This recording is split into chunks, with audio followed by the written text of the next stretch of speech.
तो ये पहली बार नहीं जब तौकीर रजा ने इस तरह का बयान दिया हो, बार बार इस तरह के भड़काऊ बयान सामने आते रहे हैं। चलिए उनके बयानों की जो विवादित कुंडली है वो अब आपके सामने रख देते हैं, क्योंकि नफरती बोल तो कोई नई बात नहीं उनके लिए। दिसंबर 2019 में सीए वापस नहीं लिया तो गलियों में खून बहेगा, ये कह दिया। 2022 में क्या कहा कि हिंदुओं को भारत में छिपने की जगह नहीं मिलेगी, भारत में छिपने की जगह नहीं मिलेगी। सुनते रहिए आप। जून 2022 में क्या कहा, पीएम नरेंद्र मोदी कलयुग के धृतराष्ट्र बनकर बैठे हैं। दिसंबर 2023 में कहा कि सरकार हर मस्जिद को मंदिर बनाना चाहती है।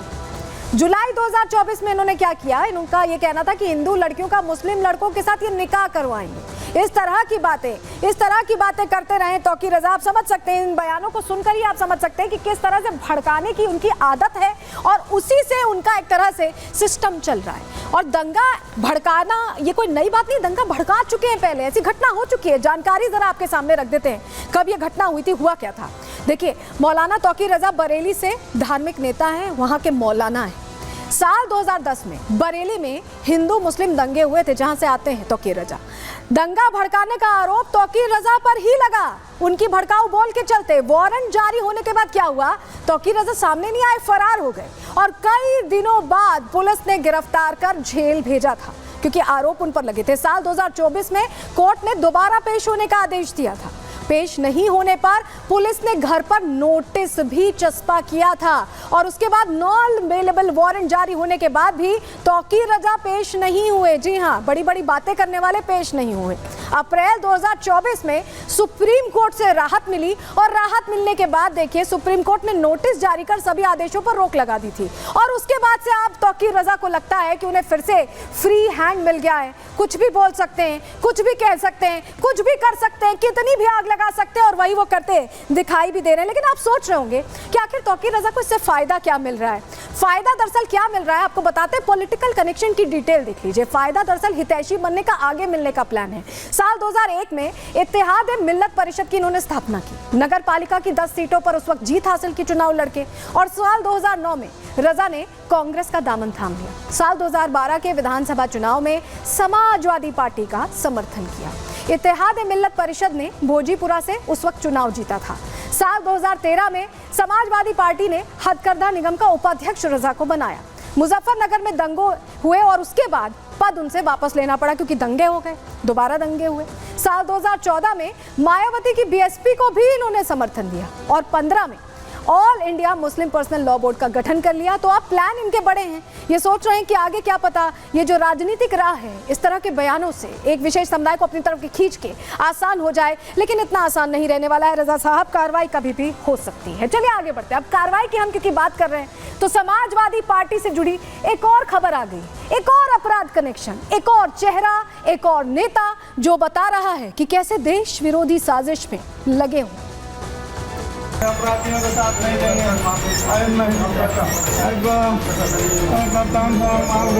कुशीनगर में थाना तमकुही राज क्षेत्र में एक जाली नोटों में कार्य करने वाला एक गैंग, उसको बस्ट किया गया, जिसमें टोटल 10 लोगों की गिरफ्तारी अब तक की जा चुकी है।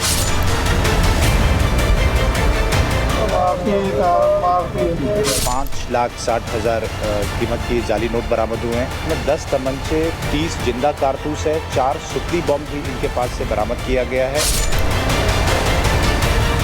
हर मामले में सपा नेता क्यों आ रहे हैं? अयोध्या में रेप कांड में सपा नेता, कन्नौज में रेप कांड में सपा नेता, मऊ के रेप कांड में सपा नेता, अब नकली नोट वाले में भी सपा नेता।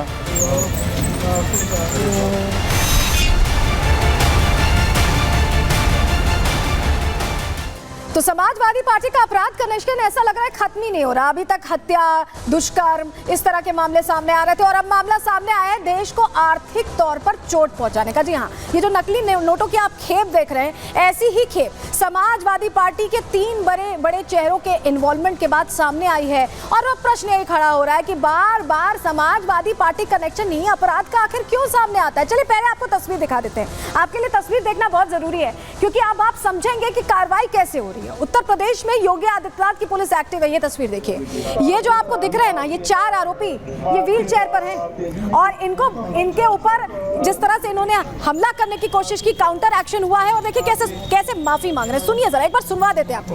माफी दे दो साहब का उद्घोष इनकी तरफ से हो रहा है। पहले समझ नहीं आया, अब माफी मांगनी पड़ रही है। सुनिए। माफी साहब, माफी साहब, माफी साहब,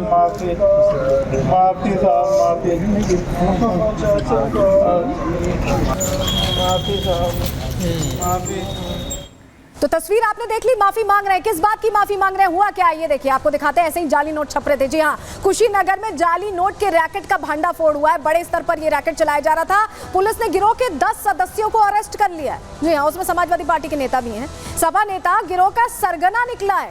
वो सारी चीजें चला रहा था, सिंडिकेट चला रहा था बकायदा। लोहिया वाहिनी का राष्ट्रीय सचिव, राष्ट्रीय स्तर का नेता है समाजवादी पार्टी का, जो गिरफ्तार कर लिया गया है। रफीक खान उर्फ बबलू, ये जो बैठे हुए हैं यहाँ पे, ये रैकेट चला रहे थे। इन पर रैकेट चलाने की बात है। गैंग का सदस्य नौशाद भी समाजवादी पार्टी का भी पदाधिकारी है। उसकी भी डिटेल आगे आपको देंगे। लेकिन आप समझ लीजिए, इसी तरह से नोटों की छपाई चल रही थी। देश विरोधी एक तरह से ये आर्थिक तंत्र पर चोट पहुंचाने की कोशिश थी। इंटरनेशनल स्तर पर ये पूरा सिंडिकेट चलाया जा रहा था। चलिए पहले आपको नकली नोट दिखा देते हैं, कैसे नोटों की छपाई चल रही थी। पूरा सिंडिकेट चलाया जा रहा था। नेपाल तक नोट भेजे जा रहे थे। जी हाँ, तस्वीर आप देखिए पहले, आपको लगेगा बिल्कुल असली नोट है। ये देखिए, ये जाली नोट की जो तस्वीर 500-500 की ये जो नोट दिखाई दे रहे हैं, ये नकली है। लेकिन इनकी छपाई हुई है सपा नेता के निर्देश पर। उनके पूरे प्लान के हिसाब से उनकी पूरी टीम इस पे काम कर रही थी। कुशीनगर से देसी बम भी मिले, सिर्फ नकली नोट नहीं, देसी बम भी मिले। अपराध कनेक्शन तो सामने आता ही रहता है।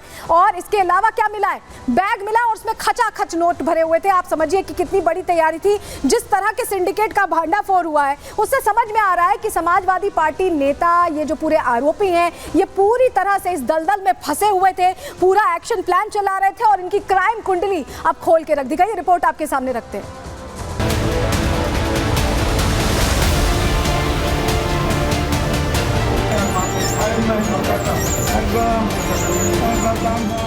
आजकल उत्तर प्रदेश पुलिस का खौफ अपराधियों में ऐसा है कि कानून के शिकंजे में फंसते ही ये लोग अपराध से तौबा करते नजर आते हैं। व्हील चेयर पर बैठे ये लोग चोर, डकैत या हत्यारे नहीं, बल्कि सपा नेता के सिपहसालार हैं। लंबे समय से नकली नोट छापने का काम किया करते थे। सपा नेता की शह मिली तो इन जालसाजों को लगा कि कानून इन तक नहीं पहुंचेगा। लेकिन योगी राज में जहां भी अपराध होगा, वहां योगी की पुलिस जरूर पहुंचेगी। कुशीनगर पुलिस ने जब इनके ठिकानों पर छापा मारा तो नकली नोट, देसी बम, अवैध हथियार और विदेशी करेंसी की बड़ी खेप बरामद हुई। कुशीनगर में थाना तमकुही राज क्षेत्र में एक जाली नोटों में कार्य करने वाला एक गैंग, उसको बर्स्ट किया गया है, जिसमें टोटल 10 लोगों की गिरफ्तारी अब तक की जा चुकी है। इनके पास से 5,60,000 कीमत की जाली नोट बरामद हुए हैं। साथ ही साथ नेपाली करेंसी भी बरामद हुई है। सबसे इम्पोर्टेंट, इसमें 10 तमंचे, 30 जिंदा कारतूस है, 4 सुतली बम भी इनके पास से बरामद किया गया है। और ऐसे जितने भी लोग इसमें सम्मिलित हैं, उन सभी पे पकड़ के कार्रवाई इसमें फर्दर कराई जाएगी और साथ ही साथ इसमें गैंगस्टर इत्यादि की भी कार्रवाई प्रचलित कराई जाएगी। सपा नेता रफीक खान की निगरानी में ये पूरा नकली नोट का सिंडिकेट चलाया जा रहा था।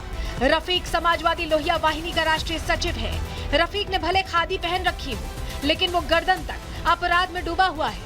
रफीक अहमद पर कुशीनगर के कई थानों में 11 गंभीर आपराधिक मामले दर्ज हैं। रफीक के साथी भी अपराध में उसके बराबर के हिस्सेदार हैं। औरंगजेब पर 8 गंभीर मुकदमे, नौशाद पर 4 मुकदमे, परवेज इलाही पर 8 मुकदमे, शेख जमालुद्दीन पर 4 मुकदमे और नियाजुद्दीन उर्फ मुन्ना पर भी कई मुकदमे दर्ज हैं। इस गैंग के जो टोटल 10 सदस्य हैं, मोहम्मद रफीक खान उर्फ बबलू खान, तमकुही राज का रहने वाला, औरंगजेब उर्फ लादेन, नौशाद खान, मोहम्मद रफ़ी अंसारी, शेख जमालुद्दीन, नियाजुद्दीन, रेहान खान, हासिम खान, शिराज हसमती और परवेज़ इलाही, ये सभी एक शातिर किस्म के इसमें कई बदमाश हैं जो कि जाली नोटों के कारोबार में डील करते हैं और साथ ही साथ जो अवैध असला है इसका इस्तेमाल करके लोगों को डराना धमकाना, जो ज़मीनें हैं उनको अपने नाम लिखवा लेना, फर्जी मुकदमे लिखवा के, ये सभी चीज़ें करते हैं। पिछले कुछ दिनों से जिन जघन्य अपराधों में पुलिस ने गिरफ्तारियां की हैं, उन सभी मामलों का कनेक्शन समाजवादी पार्टी से जरूर जुड़ रहा है। अब देखना ये होगा कि सपा सुप्रीमो इस मामले में क्या बयान देते हैं। Bureau report, Republic Bharat.